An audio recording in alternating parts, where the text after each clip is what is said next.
Hey friends, my name's JP Saxe, and I'm here kicking it with these two lovely men who've asked me some really thoughtful questions that I tried to give them thoughtful answers to about my album and my feelings and myself. So I hope you enjoy watching it, and see you later. Let's do this. Saxe Show. Hello there, beautiful human. My name is Zach. That is Dan, and we welcome to the studio, JP Saxe. Hey. Thank you for having me. Hello. Your energy is very light. It's very airy. How do you want people to perceive you when you walk into a room? Ginger Dork Canadian. Do you feel like you exude that right from the first glance? I hope so. I've been working on it for decades. What's Canadian about you right off the bat? What's Canadian about me? I say toque, referring to beanies. Okay. I've yet to remember that Americans don't know what a toque is. No. I would say that's the most Canadian thing about me. I mean, maybe kindness, but I can't say that about myself. You have to say that. Yeah, it is a little entitled if you lead with, I'm a kind person. I think it's disqualifying. Yeah. Do you feel like those closest to you would call you kind? I hope so. Would you consider me kind? They said yes. What's the most kind thing you've done recently? What's the most kind thing? I ordered someone a boba without them asking for it. Oh, that's nice. Because whenever I'm Postmating myself anything, I make sure I get it for anyone in the vicinity just in case they see mine and then feel envious of whatever I have. You know what? I should do that. But the truth is, I don't have JP Saxe money right now. But like that It's is boba. the right thing. I wouldn't do it with sugarfish. Okay, got it. So Do it with a beverage. I just bought boba and it was $7. That's an expensive drink. It's worth it. It is. It's definitely worth it. it's nice because you know why it's worth it? Because you know that the people around you aren't judging you or jealous of the fact that you have a drink and you didn't offer. It's potentially done out of generosity and also potentially done out of fear of judgment, which makes it about me again. So we're right back to the narcissism of calling myself kind. Dangerous levels of introspection. I mean, we're right on theme from the jump. That is the name of this body of work, correct? Yes. Mm-hmm. It is, to me, sounds like a bunch of little chapters in somebody who's spending a lot of time with themselves and overanalyzing a bunch of Mm-hmm. Is that what you want me to take away from it? I don't have any specific desire for you to take anything away from it. My hope is that it feels close enough to my experience that when you hear it, it brings you closer to some part of your own experience of being a human. Yeah. Because, these are 13 songs that come from really straight from my journals and the things that I've spent the most time thinking about over the last 4 years of my life. Is that when this body of work, this album, because it's technically your first album, right? 'Cause It you is only my had first EPs. album. Yeah, first album. So your debut album started 4 years ago? I think the earliest song on this album I started writing 4 years ago. A lot of the songs on this album were written around the same time as I was writing the EP. Actually, the first song on the album, 4:30 in Toronto, is where I originally wrote the lyric, "If the world was ending, you'd come over," right? I wrote it for that song, but it didn't quite fit in that song. And often my next song comes at a failed attempt at finishing the previous one, which I've always thought was a little bit of a metaphor. So I held on to that line because I liked it, but I didn't think it fit emotionally in that song. And then it lived in my journal and then, obviously found its way to my session with Julia Michaels and then became the song that it is now. So yeah, there's a lot of entanglements from song to song, and the nature of writing purely from your own experience and from sincerity and from reality is that you don't have to work too hard to find a through line because there is through line just and it's all my perspective. Yeah, because it's you. Yeah, exactly. But so that line just sits in your diary journal, collecting dust, and then you whip out the journal when you go into the studio, or do you know what you're going to bring into that session? Firstly, I think it's funny you apologize for calling it a diary. I have no issues with having a diary. I have a diary and I will own that. Yeah, it lived in my journal. I kind of forgot about it, and then there was an earthquake in Los Angeles in July of 2019 that reminded me of the lyric, and it just happened to be right before my session with Julia, my first session with Julia. How grateful are you that lyric didn't fit into that song? Extremely grateful. It would have been worse. Do you think if it fit into 4:30 in Toronto, it would never become its own thing? Yeah, I mean, I guess we would have written a different song in that session, and who knows what life would be. When you say it didn't fit into that song, were the lyrics written and it was an actual lyric in the song, and then you pulled it out and rewrote that lyric? Yeah. What did it become? So originally, it was a different pre-chorus and a different chorus. I had the verses, I'm home with my family, my father's having surgery, and I'm ashamed how I've been thinking more about how maybe all this would make a good excuse to call you and say I just need emotional support. That was the first one, and I liked that. And now it goes into the pre-chorus that's there and the chorus that's there. But originally it went to this thing, it was, they say live each day like it's your last, but I can't do that because I know I'd be waking up beside you and we'd both still be alive. I can't do that to myself tonight. But if the world was ending, you'd come over, right? That's what it was in that song. But I didn't think it was quite as strong as the verse. Yeah. So that pre-chorus no longer exists anywhere. The chorus line was saved for the song it is now, and I wrote another pre-chorus for that song, which I love, and it feels right, just the way it is. Both songs do. But was there a point where you thought that original piece was right? The most central part of my process as a songwriter is first getting as intimately familiar with the emotion I'm writing about as possible. Like really holding the part of my life feels like that I'm writing about. And that way, when I finish a song, I can compare, does this song make me feel the way the thing it's about makes me feel? And as long as they're not the same, it gives me anxiety. And I know it's not right. So the process of finishing songs is matching those feelings up. I want to get into like the fact that if the world was ending, that song changes your life in like a bunch of different ways. Yeah. And adds pressure to this debut album. Is that fair to say? I think it adds all kinds of, I think it's a blessing for this debut album. I think a lot more people are going to care about the debut album because of that song. That's true. But so many people have this preconceived idea of what they want out of it. So does it, because this album started 4 years ago, this song blows up within the last year and a half or so, maybe a little bit longer because it came out in 2019, right? So does anything change on this album after that song is introduced into the world? I guess I'd say if I had started my career with a song as big as If the World Was Ending that wasn't exactly the kind of music I've always wanted to make, then I'd be terrified. Because then I would have to make an album that felt like the thing that got really successful that wasn't quite the thing I wanted to do. Which happens all the time to people. It does. But If the World Was Ending is exactly the kind of music I want to make. And I love that song. And the rest of the album is very much in the world of that song, not because I was trying to match to that song, just because that's the music I make the most naturally. So I think amongst the infinite blessings that song has brought to my life, one of them is really the motivation to continue to make music exactly the way I want to, because my first big success was with a song that I made exactly the way I wanted to. That is pretty incredible because then you get to keep doing what you do, right? Do you feel like people stick their hands into something that's working or do they let it go? I mean, everyone's really been a team player. And I work with a lot of people I really respect. And so, no, there hasn't been much pushing it in a direction other than exactly what I want to do. And I think the reason for that is because If the World Was Ending has set the standard for the success that we're going for. And it was this sincere, emotional, human record about the nuances of being a human. So, these emotions that we don't often talk about but are somehow universal in their privacy. So I think that's the rest of the album too. Can you strike that emotional chord twice on that mainstream of a level? I mean, we'll see. I think the silver lining about writing from honesty first is occasionally you stumble upon something that's more honest than just your own life. When we wrote If the World Was Ending, it was 8 months before the pandemic, right? So that song starts to have a life and then has another life and then has another life. But it's real in a way that we never could have anticipated. So I'm going to just keep writing about what it feels like to be me because it's the only authority I have on anything, in my opinion. I could try and write about someone else's life, but I wouldn't really know what it feels like quite as much as I know what mine does. And then, hopefully, fingers crossed, we'll land upon another feeling that will resonate the way that one did. Is that why you keep sessions with other artists to kind of a minimum, if that's fair to say, or very selective? I mean, I write with people I'm a fan of. If I love your music, I want to work with you. I think music's a team sport, so I'm game for anyone that I love their music. Can I ask a quick question about If the World Was Ending? You said that you wrote that the first time you met Julia. Yeah. Do you think there was something special about you guys not knowing each other that led to that song? Like, if you guys tried to write that today, do you think it would happen because you know each other so much better?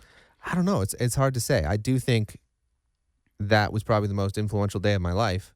I do think it's rare that it's unlikely.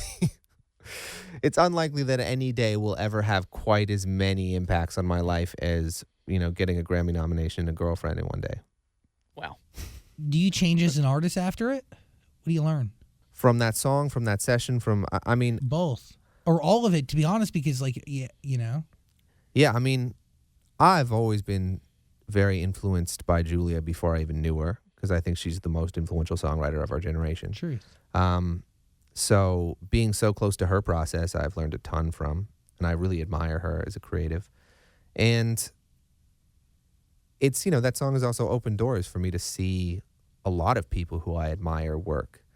And I think it's this balance of not necessarily borrowing the way they do it, but borrowing the confidence in which they do it their own way to be confident in doing it my own way. It takes time to realize that, though, right? Because some people can go into rooms and try to pull these ridiculous things from it. You know what I mean? Mm-hmm. But it's about understanding confidence. But do you pick up any tangible traits, any tangible bits and pieces of things that you didn't know one could do with a song? Yeah, I mean, I think I've always been very words first, but I would try and fit words into melodies in a way that what I thought the structure of songs needed to be. And then I've worked with a bunch of people, Julia included, who just shatter those rules and they just allow the words to create the melody. So now I care less about it rhyming. I care less about the structure. I care about, am I saying what I want to say, and how can I make the melody really suit the emotion of what I'm saying in the story. Yeah. There's a lot of artists that I know right off the back of my hand, newer artists that feel like they have to be attached to that formula or that skeleton that they need to fill. What do you say to them? I mean, I say there's a lot to learn from that, and you should definitely write a lot of songs that fit that form. But then, kind of once you have it under your belt, just make something you like. I really think aiming for anyone else's taste is a loss, because if I'm aiming for someone else's taste, I'm gonna miss, because I don't really understand what anyone else loves quite as well as I understand what I love, and my taste is basic. I'm basic, and I need to remember that when I'm trying to make myself love my own music. My favorite artists are Coldplay and Beyonce and her, massively famous people.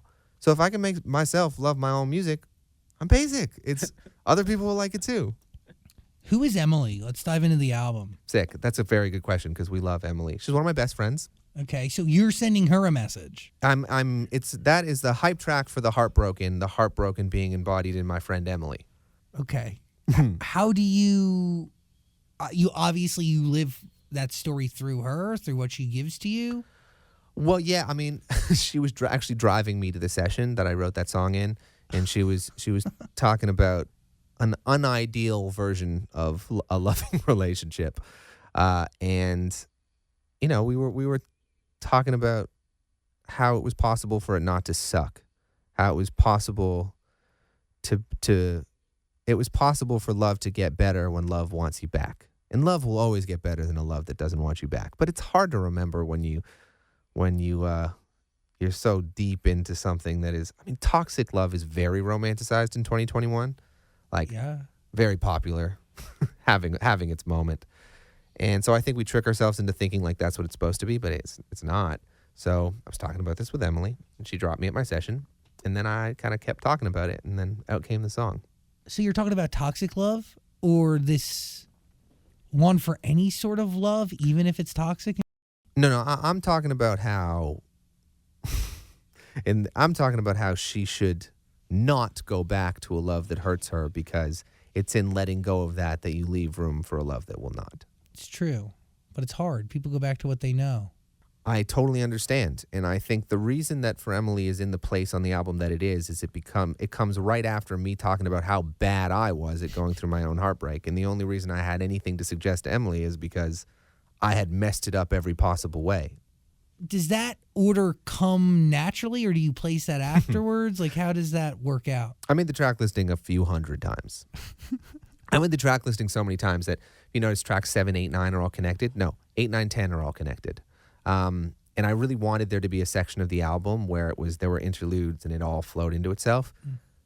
but I kept changing the track listing so many times that I would just kill interludes. So I just have a bunch of murdered interludes that didn't make it from how many times I changed the track listing. But you did it for story flow. More emotional flow than story flow. It's not chronological, but it is, how am I teeing up myself emotionally as I get from song to song, and what place am I at the end of one song to be receptive to the emotion that's coming next. You have to learn new things about yourself from these songs, right? Let's talk about a little bit yours. I think it's beautiful. Thank you. So, I mean, what does it mean to not belong to somebody, but like you belong to them, or they don't belong to you, but you belong to them? Break that down. Yeah, I mean, that is one of the last songs I wrote about that feeling. And I'm grateful the song exists because I think putting the feeling in that song was one of the final things that allowed the feeling to be out of me. My favorite line in that song is, "All I do is get over you and I'm still so bad at it." I don't know how to explain it further than that, but it just felt, when that line came out, I was like, damn, that feels like the last 8 months of my life. And I wrote that song 5 months before I met Julia. And I think it was just accepting a little bit of the hopelessness of someone who had moved on from me faster than I had. For whatever reason, any myriad of reasons. I think part of it is because I sing about it so much that it's hard to let go of a feeling that you sing about every day. It's beautiful to me that not long after that, there was this unexpected door open in my life that gave me joy in a way that I never could have come up with. Like, truly never could have, like, the dude writing that song never could have envisioned what love was going to become 6 months from then. But that's connected to who's Emily, right? Isn't that kind of the message you're sending to her? Is by getting rid of this one love, Yeah, new things have the opportunity to flow right in? exactly. And I think that applies to all different types of relationships, more than just a romantic one. I think that applies to friendships and, could be work relationships. Getting rid of one thing allows for an abundance of room for new stuff. I think you're absolutely right. And I think there's this there's longing when you lose any kind of love, because you're used to the space that filled, Yes. to replace it with something that feels like that. But the truth is, nothing is ever going to fit exactly the way the love that you lost is. So as long as you're trying to fit a new love into that space, it's not going to feel right. And that's why you're going to keep trying to go back to the thing that you lost, because you want it to fit. What you have to do is let the space be empty long enough that it morphs into a different kind of space, a more open space that can then wrap around something new. It's true. I feel like Here's Hopin' kind of ties into everything you're saying too. Like you thought that was your love, and you're hoping it's not. Yeah. Final fact about that song, similarly to 4:30 in it, it being written over a long period of time, I'd written almost all of Here's Hopin', and it didn't feel quite right. And we were at the end of the album process, and we were at the studio, and I was playing this 12-string guitar, and I started singing Here's Hopin'. I had every bit of the song except for Here's Hopin' I'm Wrong. That was the only part I hadn't written yet. And at that time, the bridge was the chorus. So I'm playing around with the song and just kind of by accident play the bridge as the chorus, which is now the chorus. The getting over you just feels like one last way that I got left to lose you. And it fit better. And then I got to the end and I was like, there needs to be one more thought. And at this point, I know that I was wrong, but I'm entering the space I was in before I knew. So to end with Here's Hopin' I'm Wrong just felt like a little bit of a nod to what I was about to figure out. You go. I would say, how do you find that line? Do you just kind of sit there and just think what fits, or how am I feeling, I think it's the train of thought. To simplify the train of thought, it's probably something like, oh, I was wrong. What would I have thought then? I guess I would have hoped I was wrong. Okay. So What stage do you bring this to John Mayer? yeah, so I had talked to John periodically over the last year because I had heard from friends that he had liked a couple of songs I was a part of. I'd heard from Len and Stella that he liked Golf on TV. I'd heard from a mutual friend that he'd liked If the World Was Ending. So I sent him a message just telling him how much that meant to me, because he's one of my songwriting heroes. And he just wrote back all the nicest imaginable things. It's the most encouraging things anyone's ever said to me, truly. Not long after that, we were in the studio, and kind of on a whim, I didn't expect him to say yes. I just told him, I was like, hey, I'm in the studio finishing up my album. I'd love to play you some of it if you want to come through. And he said, yeah. So the next day he came by the studio and he listened through the album, and one of the more surreal experiences of my life.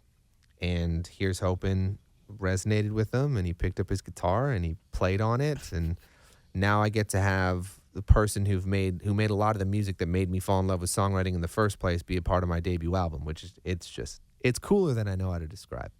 Yeah, I mean, lost for words because it's John Mayer. It's wild. What's it like sitting in the studio watching him play the guitar on your song? There's a cool thing that happens when you start making music where it just feels like you're making music, and a lot of the context can slip away. So when we were in the studio and I'm looking at him, I was like, how did I get here? And I am freaking out. Yes, of course, me in my current state freaking out. But the 17-year-old inside of me is running around like screaming in my chest. My like younger self was even more shocked at this moment than I was. And the day in the studio was special, and then we performed the song together on Colbert, just the two of us. And that was a whole nother level. Because I'm sitting there, I'm playing the B3 organ at the end of the song, and I'm looking at him, and he's playing a solo, and like we're jamming. And I'm flashing back to like skipping class in high school to go jam with my friends on John Mayer songs. Like I learned how to love songwriting in large part because of him. So yeah, that's been cool. And it all started just from hearing that he was a fan, and you sent him a DM. Yeah. Like, no legitimate channels to coordinate any of this. No, I was just like, hey, I heard from Lennon that you liked Golf on TV. I heard from so-and-so that you liked If the World Was Ending. I just had to tell you that that's the most special thing for me because I love you so much. It's pretty awesome when your heroes don't suck. He doesn't suck. He's so cool. He's so kind and encouraging and wonderful, and I'm grateful that he's been in my life for a long time, but now he's like, he knows he's in my life, so that's cool. You don't give him notes, right? No. Okay, got it. Of course not. He's asked for them, and I say, no, I will not. Did he play you his album that's coming up? Mm-hmm. Do you give him notes? Other than I'm obsessed, no. I told him how much I loved it and all the things I loved about it, but I had made no suggestions. Damn. What part of storytelling and writing do you learn from John Mayer that you now are using for your own music? I think I learned what it feels like to get punched in the face by a lyric. I remember listening to Continuum, feeling like lyrics, like feeling them hurt me. And I think just recognizing what that could be, put me on like a years long journey of figuring out what it meant to do that with my voice. What was the first lyric that you realized this could punch somebody in the face? One of his or one of mine? Yours. I think the first song I ever put out, a song called Changed, and I wrote a lot of songs before I got to Changed, because I didn't want to put out something that I didn't love. It's funny. I don't know where this confidence came from, but at the beginning of my life in LA, I was more afraid of succeeding the wrong way than I was of not succeeding at all. And I used to say that. I don't know where that confidence arrived, but it's how I felt. Or integrity or artistic integrity, right? Yeah, so I waited a long time. I had a lot of music I never put out because it just didn't feel like what I wanted to say yet. And also, like, I've dedicated my entire life to trying to get millions and millions of people to hear something I have to say. I mean, I better know that what I have to say, like, means something. So I didn't want to start that mission until I really believed in what I was saying. So the first song I put out, I loved. The song Changed. I'm trying to think what lyric in there hit the hardest. Probably the chorus, that you like to tell me I've changed, like anybody really stays the same. How do you know when something is right if for so long you didn't know? It's easy to trick yourself into thinking something you've made is banging because your ego gets involved in your desire to have made something that is banging gets involved. And, your desire to like go out and do all the things that go along with your music gets involved. But I think For me, it's about one. I'm so hypercritical of myself that it makes it a little bit easier to not get caught up in hype, to just listen to a song and live with it long enough to know if I want to keep listening to it after a few weeks. You know, if I make a song and 3 weeks later I still want to listen to it the 100th time because I like it, just for my own enjoyment, like, that says something to me. When does dangerous levels of introspection come, like, show its head, appear? Is it halfway through the process? Is it at the it wasn't the beginning? It was the second last song written for the album. And good time to ask that question because we were just talking about being 20, 21 in Los Angeles. I had breakfast with a buddy of mine, one of the first producers I worked with in LA. His name's Chris, and we were reminiscing on being kids in LA. I was sleeping in my car for months. I would sleep outside the studio, like hoping I would get a phone call to come into work the next day. I would go to open mics and try and make friends so I could sleep on their couch. I did that a lot. Did it work? Yeah, I made a lot of friends. And I would just wander around Hollywood by myself. And it was, the memory that's so romantic. At the time, it wasn't as romantic. But looking back on it, like, there was something so exciting about waking up not knowing we were going to go to sleep or you were going to make friends with that day. Like, the world was so open. There was so little certainty, which was terrifying. But also, with lack of certainty comes the abundance of possibility. And I was just this wide-eyed, curious kid. Still am. Just have a few more things figured out. So I was talking with Chris about that. And then got to the studio. I was with Amy Allen and Greg Kirsten and was in that nostalgic feeling. And I don't remember exactly the conversation went, but I said something to Amy along the lines of, there's a level of nostalgia that allows me to feel more present in my emotional experience. There's a level of emotional analysis that makes me deeper in my life. And then there's a line that I cross in which I run the risk of ruining everything, just like ruining my whole life because I'm not present in anything because I'm so busy romanticizing something from the past. And it's a thin line. It's a very fine line. And in that conversation, in that phrase said, there's some dangerous levels of introspection in there. And Amy was like, that's a fun thing to say. And then that became the song. And then after we wrote the song, I was like, damn, I do think this potentially summarizes this entire body of work because that fine line is where this whole album exists. It's right on it. It's right on it. You can tell and you can hear it. It's very personal, but in the best ways. Are you afraid that, like, missing the not having the sheer amount of possibilities and openness in your day will affect the way you create art moving forward? Meaning, like, do you get what I'm saying? Like, your day-to-day life is so different because so much is figured out. I think if I was trying to live like did when I was 21 still, I would be ruining things because I'm truly living what that version of me was trying to do. Yeah. Like, I have arrived at his dreams. So if I arrived at my dreams and then was fantasizing about having the dreams 5 years ago when I was fantasizing about this life, then I'd just be in like a vicious cycle of never enjoying anything. Do your dreams level up? Yeah, they do. But I do think something I'm working on, haven't figured it out, but something I'm working on is remaining ambitious and motivated without being dissatisfied. Because I think for a lot of my life, like, my sense of ambition came from, I don't like what my life is, so I'm going to try and make it this. But I think that's not a nice feeling. Like, I want to be like, no, life is tight. Like, I like being me right now.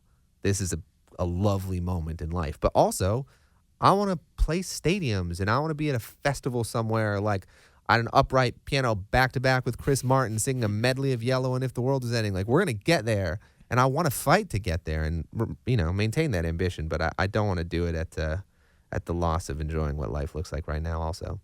And by the way, like, it takes maturity and time to get there, right? Because a lot of people are so focused on what's next that they lose the moment. And my debut album comes out in 2 days. Like, I'm going to be thinking back on this week for the rest of my life. And I want to make sure I'm in it as deeply as I can be. So when you were sleeping on random people's couches, Yes. At what point did your life start to change? Like, what happened in your life that you finally were able to, like, get your own place and stopped having to rely on other people? Well, there was certainly no one big break moment. There was a series of very small cracks I was singing at a poetry open mic in Los Angeles called the Poetry Lounge, Melrose and Fairfax, which I highly recommend when it opens again. I love it there. I was singing a cappella, and a dude named JD comes up to me and says, like, yo, I thought you were good. Can I introduce you to a friend of mine who's a producer? The producer was that dude, Chris, I was talking about earlier. Okay. Chris is signed to Babyface. Casual. So I'm the next day in Babyface's studio playing songs for Chris and Tony Dixon and JQ Smith and this crew of just songwriting legends. And they were extremely kind to me and welcoming to me and let me come back one day the next week and then 2 days the next week. And that was me sleeping out the side of the studio, hoping that they would invite me to come the next day. And that ended up there for like 2 years. And that was like that was my school. That was like my university of songwriting was there. So that helped. I got a few cuts as a songwriter, like small ones, but enough to pay my rent. Lived in like a tiny studio apartment in Hollywood that got flooded by the neighbor that is referenced in Dangerous Levels of Introspection because he didn't want to do his laundry in the laundry room. He didn't want to pay the quarters, so he'd wash his clothes in the bathtub. Oh. And then every time he did it, he'd flood the bathroom, and there'd be water in the crawl space. Jesus. And then I got home one day, and the entire roof of my bathroom was on the floor, and the whole place was flooded. So that was my motivator to move. But I didn't have good enough credit to get another place, so my mom had to fly down to Los Angeles and help me find another house. By the way, that's crazy. I know that Babyface studio that you spent all that time in. I know the studio. Brandon's Way. Yeah. Wow. That is very generous of them. I mean, you look back and you have to be grateful. That was extraordinarily lucky that it was them who took me in, because there's a lot of compounds that are not nearly as well intentioned and not nearly as generous and healthy. You know, that was like a drug-free, alcohol-free environment also. And a very unique, like very all-encompassing talent pool that is very old school but also new school. And I learned a ton. All kinds of people coming in and out of that. There was actually a moment. This was like the turning point in me deciding I wanted to be an artist. I was in the piano room writing something for myself, a song called The Few Things, which ended up coming out, and at the time being like a turning point in my career. So I was working on the verse of that song, and Chris came in and said, yo, can you come help us with this song they're working on for Fifth Harmony? And I said no, which was a big deal at the time, because it's like, no, I will not come help you work on this massive pop group. I'm going to write my little song in here. And I finished The Few Things because I knew I there was something to it that I didn't want to lose the moment. And then that song was the third song I ever put out. It was the song that really changed the trajectory of my artist career at the time. You knew you needed to keep finishing that song. Was it something inside of you that just told you? Yeah, it felt like the right move. No doubt. In the moment that I knew that I needed to follow the creative train of thought that was leading me to that song, because it felt like, you know, we were talking about earlier how knowing when something feels like your own voice. And it takes a long time. It takes writing a lot of songs to get to a song that can really feel like your own voice. And the verse of that song felt like my own voice to me in a song that I liked singing. So I wanted to see it through. Do you think it was one of the first moments where you actually heard your own voice in a song? Yeah. I mean, I wrote that before Changed even came out. So I had a few songs that were like that before I put any of them out. And I think there was something really meaningful for me hearing those songs back, being like, that's me. You reference songs in Line by Line that features Maren Morris that you never will show anybody, but you write them just to, I guess, work through something. Is that accurate? For me, not entirely. I think that was more Maren's reality than mine. Got it. I've yet to write a song so personal that I was afraid to share it. I mean, I definitely did that in the past, but there are songs on this album that are more personal than I'm comfortable sharing. But I do think that one of the responsibilities as an artist is to look our more tumultuous emotions right in the eye in order to embody them confidently in something that can allow others to do that also. Yeah, let's talk about I Shouldn't Be Here, because I feel like that's one of them. That is one of them. Yeah, I guess I'll read the lyrics. Go for it. It says, I couldn't get it up for you the first time, like my body knew it wasn't meant in you. Did I get that right? Or maybe it was just the Adderall. that's like a lyric that not many people would be confident writing and putting out. So why did you feel like you needed to? So the story of that song is I use a journal app, and that journal app will send me reminders. On this day a year ago, you wrote this. Occasionally, those are nostalgic and lovely, and occasionally there are huge emotional risks. So I opened one of them about a year ago, and it was something that I had written. It said, on this day 2 years ago, you wrote this. And I read the lyrics to that song. It was a poem that I had written. I had totally forgotten about it. It made me laugh. And I was like, this is interesting. I don't remember this, but okay. And then remembered the moment and what it was all written about. And later that day, I'm watching an interview with Phoebe Waller-Bridge, and she was talking about Fleabag and said something along the lines of, I'm going to misquote her, which is disrespectful because I love her. But the gist of it was, she knows that a scene needs to go into the edit if it scares her a little bit, because if it scares her, that means it's the good stuff. Yeah. And I was like, oh, damn, I'm going to turn that poem into a song, aren't I? Because Phoebe Waller-Bridge told me to. So I picked up my guitar. I sang it, the words kind of as they were on guitar, went to the studio the next day, played it live, and that is the version of it that is on the record. So you got a notification on your phone that said 1 year ago today, couldn't get it up. Yeah, 2 years ago. Okay, sorry. Yeah, I mean, it was the lyrics of the song were the journal entry. Okay. Like in the form that you just read them. Yeah. And I think sometimes our bodies tell us things that our mind doesn't understand yet. Like you shouldn't be sleeping with that person. Yeah, why do you feel compelled after that experience, which could maybe even be embarrassing, to then write about it and create a poem about it? Do you need because that? it was embarrassing. But do you need that to get through it, or because you want to remember it forever? I think the magic trick of songwriting is that our most vulnerable, scary parts of ourselves can become powerful if we embrace them. It's a magic trick. Yeah. If you can sing something confidently, say anything, and it looks powerful. I mean, that's kind of covered in line by line, right? In a sense. Yeah, I guess so.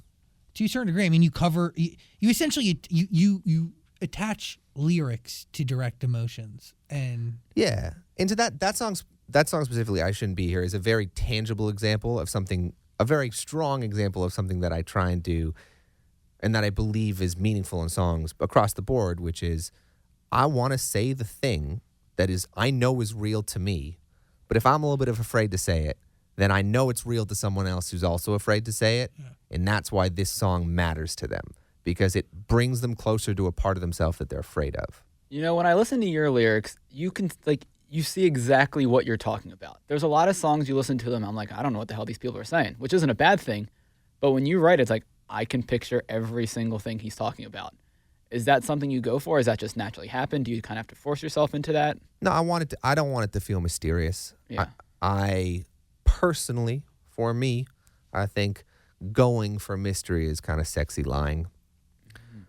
So it's not my jam, but there's certainly a lot of artists who embrace mystery who I respect and love, but it's just not for me, because I don't know how to do that without losing myself in it. It feels formulated. So where I have loved art the most is where it feels like it's revealing itself to you rather than trying to impress something upon you. Is it hard to have people in your life when you share all of it in song? Occasionally. It definitely comes with its nuanced complications, but I think every job comes with its professional hazards. Totally. And if the professional hazard of getting to make songs for a living, which I get to make songs for a living, it's the coolest thing in the world, is I need to, deal with some emotionally complicated things in my relationships from time to time, then I will take that. And I mean, it has to be healthier when you end up with somebody who just understands. Yeah, I mean, ideally you're able to just talk about things in your relationships anyway. Yeah. Hopefully communication is kind of crucial. So, and hopefully, you're having conversations with the people in your life before you're telling those things to however many people in your song. Are you? In most cases. I'm trying to. It probably takes time. I mean, there are some songs where I'm writing about people that I don't speak to anymore, so I can't really have those conversations. But there has been moments where you're actively writing about, you're hiding behind a song to communicate something to somebody who's actively in your life? The love songs on this album that I've written in the last 2 years about Julia, there is certainly nothing in those songs that I don't say to her on a regular basis. Is it hard to share music with her because she is so incredibly skilled herself? No, actually, it's the first place where I'd like to get feedback is from Julia, because I live with my favorite songwriter, so I lean on her for as much feedback as possible. And she made a ton of notes on this album, and I take 98% of them. And she wrote like that with me. It was fun. The first single on both of our albums were songs that we wrote together at the very end of our album making process. What is it like now after you have a relationship working with somebody? We just happen to work really well together. And we are excited about similar parts of songs at the same time, which I think is a huge part of what makes collaborators functional, is when you're stoked at the same time. Because if one of you is stoked and the other isn't, that makes for some tension in a session. But Julie and I we share similar taste, and we have complementary skills, and we know how to collaborate, and we know how to communicate. And so much of writing with someone is those like intangible elements of communicating. So it's fun. I love working with her. We do it a lot, and I have yet to get tired of it. Is more of you written about Julia? Yes. Why does it freak you out to say I love you? That was early. So I wrote that maybe 3 weeks, a month into our relationship. It was the second song I wrote about her. The first song I wrote about her was Hold It Together. Second one was More of You. And it was just, new and exciting. And it was like, oh, like, I don't know if I'm allowed to cuss. I'm sorry. Okay. Look at this thing that love could be that I never expected it could be. Like, it was just surprising, and it was full of wonder. And that lyric is my favorite lyric in the song, because it really did feel like saying I love you to another person after saying it to someone else a long time ago for a long time. It's like, oh, like, this is totally different. It was that thing I was talking about earlier with like fitting love into a space that you held for someone else that you have to let go of. And at first it was like, oh, saying I love you to you means something different. And I want to take a second to really let all of that in before I let you redefine love for me. And she has continued to every day for almost 2 years now. So do you communicate that to her in this song, or do you have a conversation previous or after, or what? We had a conversation about why I wasn't saying I love you yet before I wrote this song. Which, by the way, I think the reason why you're not saying I love you is maybe even more meaningful and impactful than the words I love you. I couldn't agree with you more, because it would have been a platitude if I just said it because it was going with the moment. But it meant more to me than letting it not be a moment that I fully was in. And not long after writing that song, it was a moment that I wholeheartedly arrived at. Beautiful. I'm jealous a little bit. This is real love. I honestly, are you in love? No. I highly recommend it. Yeah. I'm trying. It's awesome. I'm here for it. I think you're gonna find it. And I think it's going to be, so and I think it's going to be more beautiful than you could ever concept it to be. Wow, I hope so. I mean, you seem wonderful. Thank you. And lovely and heartfelt. Sorry, our security guard just feels the need to just every day she just like obnoxiously waves into the studio, and I felt because you're heartfelt and loving and kind, and who wouldn't want to say goodbye to you leaving work? To my point, I've just met you, and she sees you every day, and she has the same feelings as I do. You're right, louder. This is the energy I need to inject in my veins on a daily basis. Truly. I can come back. Thank you. I mean, or just record it. I'll play it in my ears. It's recorded. That's right. Yeah, you can play it back. I'm on a microphone. Sorry, my bad. I forgot. I have a question about, kind of related to the Fifth Harmony thing that you turned down. Okay. When you're working on your album now, the one that you just put out, or putting out, depending on when we post this, are you working with other artists on their music at the same time, or you say, I'm working on me, you guys can wait till later? The only other artists that I've worked on recently are Julia and Sabrina Carpenter. Other than that, it's just been my own stuff. Cool. Why are they allowed to be worked on? It just happens to be the two people that I've two artists that I've gotten more involved in the project, and I really love both of them and their music. So I was grateful to be a part of both processes. Sabrina Carpenter's amazing. We're big fans. Me too. I'm obsessed with her and her parents, and she's just an extraordinary human being. She's kind, but she's also talented and a genuine superstar. And I agree with all of that. yes, Yeah, it's been really cool working with her. We have some cool songs. that's two good people to allow into the zone. Do you have a studio, or do you go to a studio? What do you do? Both. I have a studio that's actually my old house that I converted into a studio, and Julia and I moved in together. And I go to studios all over the place. And, I said at the beginning of this year that the kinds of sessions I wanted to do were either, first and foremost, on my own stuff, because I was still finishing my album. I wanted to get involved in a deeper way on a couple of projects rather than just like doing a day at a time. And I wanted to work with anyone who I was a massive, massive fan of. The massive fan of part is starting to open up because as restrictions are lifting, I get to do some more traveling and do some more sessions. But those are essentially my rules on who I want to be working with. So when you're not working with somebody who you're like a massive, massive fan of, you want to be involved in more than one song. Well, Sabrina and Julia fit both of those categories. Got it. I'm a massive fan of both of them, and I've been involved on more than one song. Why is that important for you than just doing something for a day and then moving on? Because I think my goal as a writer when I work with someone else is I want to write their most personal song. And when you're going in saying I'm going to help someone write their most personal song, it feels a little, it just doesn't feel right to be like, nah, and we're just going to do one. Why are you the guy to do that? Because that's the kind of music I love to write for myself. Those are my favorite songs. I'm not going to write every kind of song, and there's a lot of incredible songwriters in the world who can write a lot of incredible songs. And I know that when I go in with an artist, like my favorite approach is to have a really real conversation and try and get their voice into their song the way I like to get mine into mine. Doing it for somebody else is obviously completely different than doing it for yourself. There's a deep level of empathy needed, right? And they have to be able to trust you. And how do you set up a room to be able to create a space that somebody feels comfortable crafting their most personal record ever? I mean, sometimes it works and sometimes it doesn't. Yeah. But songwriting is just talking. And I think my favorite songs are always the one that come directly out of the conversation. I mean, there's parts of the conversation we've just had that could turn into a song. And usually my process writing is just to talk for a long time and then like talk for 3 hours. Do you take notes or what? Nah. I kind of like, I'll remember when someone says something that feels, I listen to like the way what they're saying makes me feel. And then, you get to a point in the conversation where you say, okay, I think what you've just said might be a bridge. And I think what you said an hour ago when you said this, that feels a little bit like a pre. And that thing that you said like 30 minutes ago, that might be a chorus thought. So let's talk more about that thought. Tell me more. And then you craft it into lyrics? Or do you, what? So to me, there's no point at which you go, okay, here's everything we've been talking about. How do we make it a song?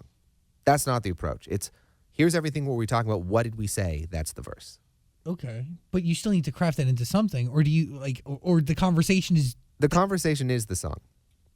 It's you take what someone says and we start with that. Okay. So you would just, let's say you're talking to me and Zach and we're writing songs. You would just say, what's up? How are you guys doing? What's going on in your life? And we just start talking for 3 hours. Yeah, if we were in a session, you would be talking more than I am. It's a therapy session. It's essentially what we're doing here to a certain without degree. the advice. Yes. I don't give suggestions, really. You just listen.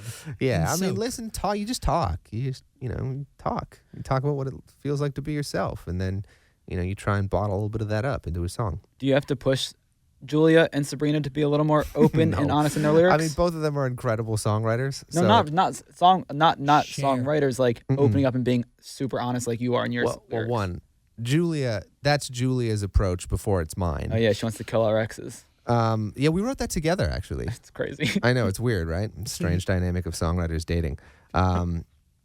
So, I mean, I think that's what they both believe also. So it's not so much me bringing my approach to them. It's us having a shared approach that we enter together in the studio. What is it like crafting that song with Julia about All killing your exes? Yeah. I'm always hesitant to tell stories about songs that aren't exactly my own, but I will tell you a short story about that one. I was trying to have a conversation with Julie about our relationship. Okay. And she didn't like it. She didn't really like the conversation we were having. And I made a joke. I was like, baby, you can't just live in a world where all my exes are dead. And she goes, we're going to write a song with that line in it. I was like, babe, I'm trying to talk to you. She said, no. We're writing a song with that line in it. And we did. We still haven't talked about it, though. But the song is done. Song is sick. It's one of my favorite songs. Is that a conversation that needs to finish, or would you rather it just be a ... Who Or is it knows? finished through I the mean, song? relationships can't be perfect all at one time. Relationships, you are in relationship. It is a constant growing thing. Amen. Gosh, I need love, dude. I highly recommend, as I've said, I recommend it. I don't want to sing myself to sleep for the rest of my life Yeah. alone. Yeah, ideally not. Keep swiping. Where did that come from? That song is about my mom. My mom died at the beginning of 2020, January 2020. I'm sorry. Yeah, so that has been a huge part of the last 2-3 years of my life. And I was saying, the album is the emotions that I was the most present in over the last few years. So that was the hardest song to write on the album, but the one that I knew was most important to be there, because I knew just personally it would feel incomplete if I didn't represent that emotion somewhere there.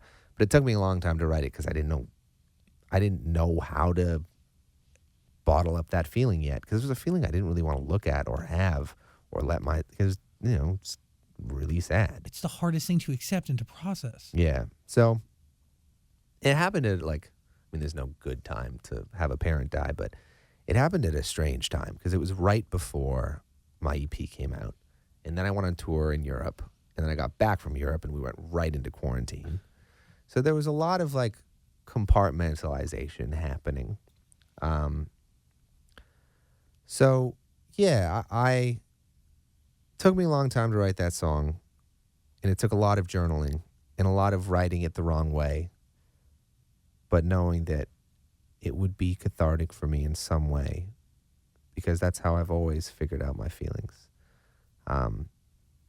Not that they're always the point of feelings is to figure them out, but I find if I can take something really, really painful and create something with some beauty in it, then I can find the beauty a little bit easier in the things in my life that are the most painful. Yeah, it gives a new value to the pain you feel. Yeah.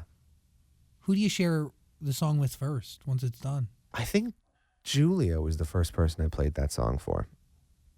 I wrote it with two people I had never met. I wrote it with Mike Elizondo and Audra May in Nashville. I'd never even been to Nashville. It was my first trip to Nashville. Same week we wrote line by line. And I mean, I'd been journaling so much because I wanted that song to exist. But every time I tried, it just didn't feel like the right emotion. As that, it felt disrespectful to my mom to represent the emotion incorrectly. I wanted it to feel. I wanted to have something that felt like what I was going through, so I knew that if I ever wanted to enter the part of that feeling that was beautiful and painful and sad and honest, I could go to it in that song without having to go through all the messier parts of it. Anyway, so I'd been journaling a lot about it, and I got to that session. I met these two strangers, very kind, lovely strangers. And I was playing one of the synths he had in the studio, and Audra said that it sounded kind of like a lullaby. And I said, I've been thinking about writing this song called Sing Myself to Sleep. That would be a lullaby, but about my mom. And then I read some of my journals about it, and then the song happened real fast. It needed to happen with two people you didn't know? I think so. I think talking about that with my best friends, who are my most frequent collaborators, are my best friends, would have been too hard. It's really fascinating that that these two strangers in a place you've never been to houses a song that is the deepest to you and the most connected and probably has the most weight to it, right? I think it does. This album, Dangerous Levels of Introspection, there's a link in the description below. You got to listen to it. Give it your ear because it beyond deserves it. How do you measure success right now? Coming off of a song like the one you had in a year? I mean, yeah, dude, this year has ups and downs for everybody, but for you in particular. So how do you look at success and how do you measure it? What is it? It certainly isn't the awards or the numbers, because I don't really know how to emotionally internalize those things. I'm aware that my career is in a different place than it was a year ago, but it's hard to look at a stream count and be like, it's working. Yeah. To feel it. To me, I feel it when I'm playing live. I feel it when I'm in a room of 2,000 people singing along, which I haven't done. I haven't played If the World Was Ending for more than 1,000 people. Wow. So I think it'll really start to feel concretely real when I am able to start doing shows. But in the meantime, I loved that I got to make this album with a lot of time to be really detailed and careful and specific with the stories I was telling and the way I was telling them, both lyrically and musically. And I don't think I would have been able to do that any other way. So how do I measure success? I'm not quite sure yet, but I'm happy with where today is. And I'm stoked to be in a room full of people when it can feel real and human and we can sing these songs together. And I can, there's a DM saying how much the song means to somebody is certainly an incredible feeling. But there's nothing like looking someone in the eye and knowing that you're connecting with someone, because music is all about connection at the end of the day. Do you know what your first performance is going to be, where it's going to be, what it's going to be? We're touring in the fall. Great. We do a couple Canadian dates. Then we play the Fonda in LA on November 18th, I think is the LA date. Sick. It's my first ever headline tour. That's so great. Yeah. I So, love the name of it, the Feelings Are Stupid Tour. yeah, I like it too.